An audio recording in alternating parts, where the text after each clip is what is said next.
Hello everyone and welcome to the channel Political Panna. Today we are going to discuss political thinkers. Okay, हम पढ़ रहे हैं किसके बारे में, राजनीतिक विचारक के विषय में पढ़े। तो मैंने आपको सबसे पहले पढ़ाया था किसके विषय में, प्लेटो के विषय में, जो एग्जाम पॉइंट ऑफ व्यू से क्या है इंपोर्टेंट रहने वाला। मैंने आपको पढ़ाया था इनका जो जन्म हुआ, कब हुआ, कहाँ हुआ, ठीक है, इन्होंने अपनी लाइफ में क्या क्या चीज़ की है और किन किन जो है रचनाओं का, किस किन बुक्स का जो इन्होंने क्या किया था, इनको राइट डाउन किया था। तो मैंने आपको उन सभी के विषय में बताया। ठीक है, कहा जाता है प्लेटो द्वारा रचित जो कुल ग्रंथ है, मैंने आपको ये भी दिखाई दे रहा है आपको स्क्रीन पर, जो कितने हैं 38 हैं, और इसमें से 28 जो है प्रमाणिक माने जाते हैं। ठीक है, मैंने इनकी जो कुछ रचनाएं थी उनको भी मैंने आपको लर्न करवाया था। ठीक है, लेकिन हमें क्या करना है, उसके आगे आज पढ़ना है, उनके टॉपिक को समझना है। ठीक है, देखिए आगे क्या लिखा हुआ है इनके विषय में आज हम डिस्कस करेंगे। चलिए एक बार इनकी जो रचनाएं जो है इनको हम क्या कर लेंगे, रिवीजन कर लेंगे, जैसा कि आपको नज़र आ रहा है स्क्रीन पर।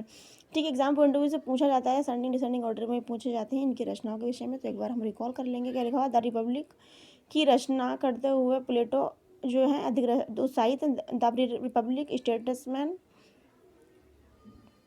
देखिए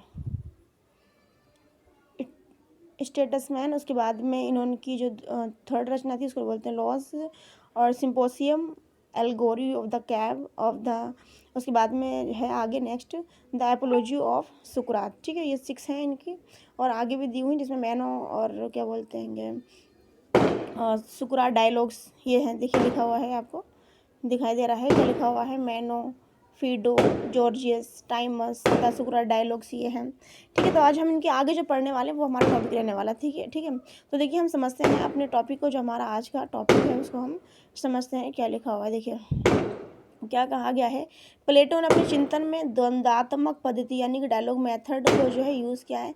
विश्लेषणात्मक पद्धति यानी कि क्या है, इन्होंने एनालिटिकल जो मेथड होता है उसको इन्होंने यूज़ किया है। निगमनात्मक, क्या बोलते हैं इसको, बोलते हैं आगमन और निगमन, हाँ, तो बोलते हैं इसको निगमनात्मक पद्धति,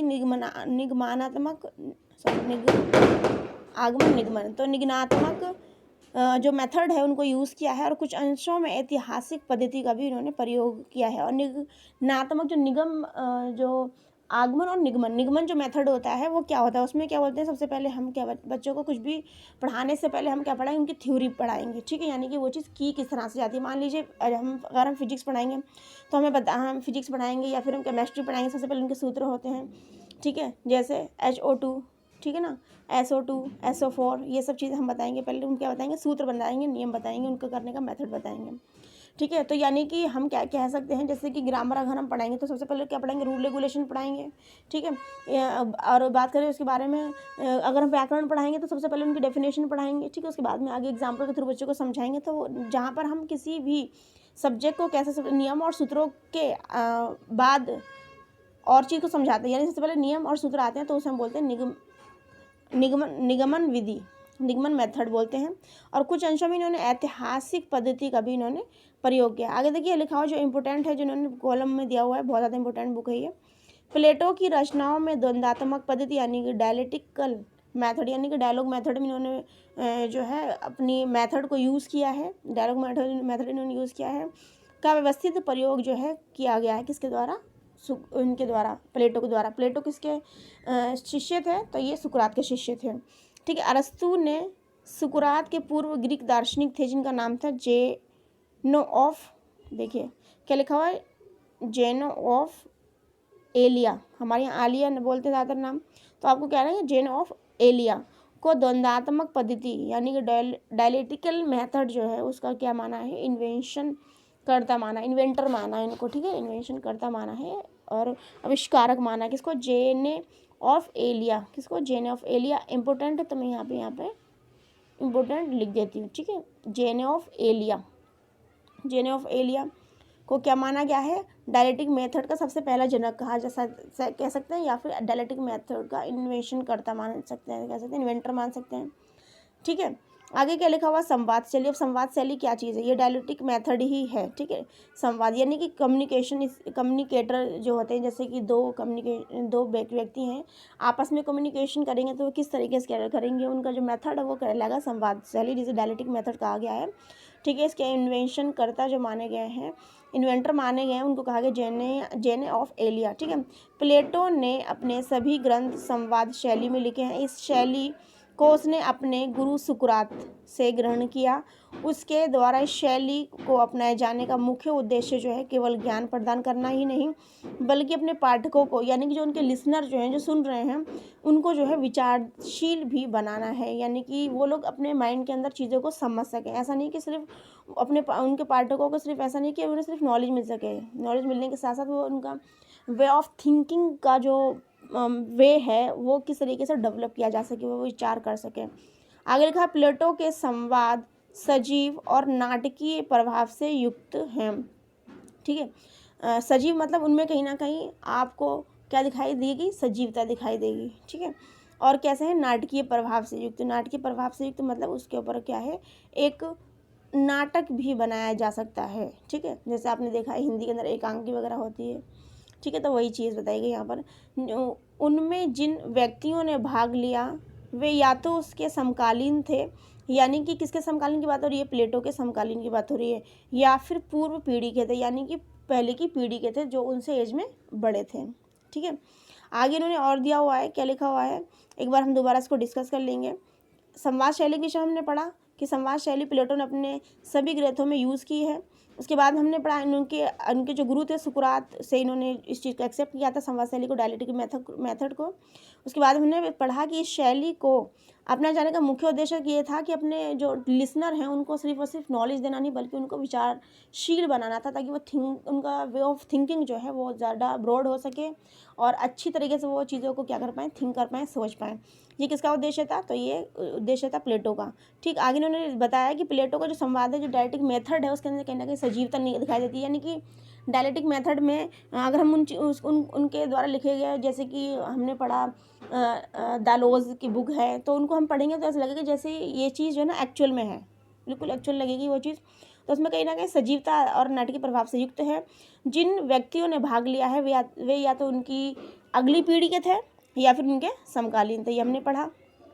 ठीक है, आगे देखिए क्या लिखा हुआ, प्लेटो की लेखन शैली जो है दूसरी विशेषता दृष्टांतों और पौराणिक कथनों का प्रयोग है। पौराणिक कथाएं कौन सी होती हैं, जो कथाएं पहले बीत चुकी हैं। जैसे अगर हम कहें महाभारत का युद्ध, तो ये क्या है, पौराणिक कथा है, जो कि हमने महाभारत का युद्ध देखा नहीं है, क्योंकि उस ज़माने में हमारे दादा परदादा, उनके भी दादा, पता नहीं कौन कौन हों जिन्होंने वो चीज़ देखी होगी। ठीक है, तो वो हमने क्या हुआ, किसी से सुना है, बुक में पढ़ा है, ठीक है, उसको सर्च किया है, तब जाके हमें पता चली वो कथा। तो वो कथाएं जो हमने सुनी नहीं है, हमने सिर्फ सुनी है, देखी नहीं, तो उसे बोलेंगे पौराणिक कथा। ठीक है, उसने अपने अधिकांश दृष्टांतों यानी कि और प्रकृति जगत और कुछ कलाओं से लिए हैं। उन्होंने जो है किसकी बात हो रही है यहाँ पे, प्लेटो की बात हो रही है। तो प्लेटो ने अपने कुछ दृश्य जो हैं वो नेचर की एक दुनिया, जिसे हम कह सकते हैं, नेचर के वर्ल्ड से ली है, नेचर के वर्ल्ड से लिए, और कुछ कलाओं से लिए, यानी कि कुछ किससे लिए, कलाओं से लिए, ड्राइंग से लिए, प्रकृति के लिए दिए, प्रकृति से लिए गए दृष्टांत मुख्य रूप से पशु जगत से संबंधित हैं। कलाओं से लिए गए दृष्टांत में सबसे उल्लेखनीय यह मान्यता है कि एक कलाकार को जिस तरह कला सीखने के लिए प्रशिक्षण दिया जाता है या प्रशिक्षण लेना पड़ता है एक कलाकार को, उसी तरह राजनीति नामक कला को सीखने के लिए भी प्रशिक्षण की व्यवस्था होनी चाहिए। ये बोला है किसने, प्लेटो ने बोला है। यानी कि कोई भी बंदा जाकर के पॉलिटी में आज के टाइम में चला जाता है, लेकिन उनका कहना यह है, प्लेटो का, कि उसको पहले क्या होना चाहिए, ट्रेन करना चाहिए पॉलिटी में जाने के लिए, राजनीति में जाने के लिए। क्योंकि एक राजनीतिक के लिए भी अपने कार्य का पूर्ण ज्ञान होना आवश्यक है कि भाई कौन सा बिल आ रहा है, उसे किस तरीके से करना है, क्या ये जनता के फेवर में है या नहीं है। क्योंकि सरकार किससे है, पब्लिक से है। ठीक है, पब्लिक जो वोट देती है तब किसको करती है, एक सरकार को क्या करती है, चुनती है। ठीक है, तो पब्लिक नहीं होगी तो वोट कहाँ से मिलेगा। तो इसलिए पब्लिक का बहुत ज़्यादा इम्पोर्टेंट रोल प्ले करता है हमारे लोकतांत्रिक देश में। ठीक है, आगे क्या लिखा, अपने पूर्ण कार्य का ज्ञान होना आवश्यक है। उसके दार्शनिक राजा के सिद्धांत का आधार उसकी यही मान्यता। दार्शनिक राजा जो है उनके लिए क्या है, नॉलेज ज़्यादा ज़रूरी है, और आगे हम पढ़ेंगे इसके विषय में, आगे भी लिखा हुआ है इन्होंने कुछ चीज़ें। ठीक है, जो दार्शनिक राजा उसके लिए नॉलेज ज़रूरी है, और सैनिक के लिए इमोशंस ज़रूरी हैं, ये बात इन्होंने बोली है। और एक और था, क्या चीज़ था वो चीज़ और बोली, वो मैं आपको कमेंट बॉक्स में आप बताइएगा। ठीक है, वरना मैं नेक्स्ट वीडियो में आपको पढ़ाऊँगी। तो आज बस इतना ही। तो हमने पढ़ा डायलेक्टिक मेथड के विषय में, और हमने पढ़ा निगमनात्मक पद्धति जिसे हम बोलते हैं डिडक्टिव मेथड, उसमें क्या होता है।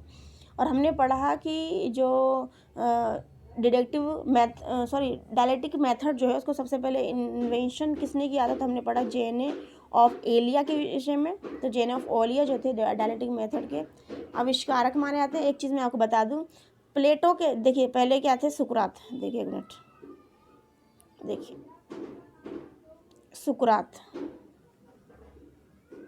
सुकरात सुकरात जो हैं उनके जो सुकरात किसके टीचर हैं, तो किसके, प्लेटो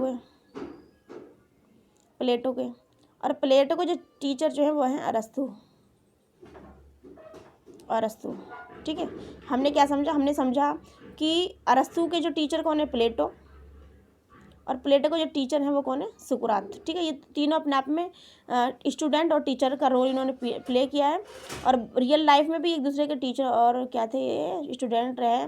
और देखिए तीनों को ही कितनी ज़्यादा अपॉर्चुनिटी मिली, इनको इतना गोल्डन चांस मिला, और ये इतने ज़्यादा टैलेंटेड थे जिसकी वजह से आज हम इनको बुक में पढ़ लें। तो देखिए ऐसे भी टीचर और स्टूडेंट रहे होते हैं। ठीक है, तो आप याद कर लेंगे, सुकरात के जो स्टूडेंट थे वो प्लेटो के जो स्टूडेंट थे वो अरस्तु। ठीक है, आज की वीडियो में इतना ही, तब तक take care, bye bye, God bless you, thank you for watching and feedback me and take care and bye bye.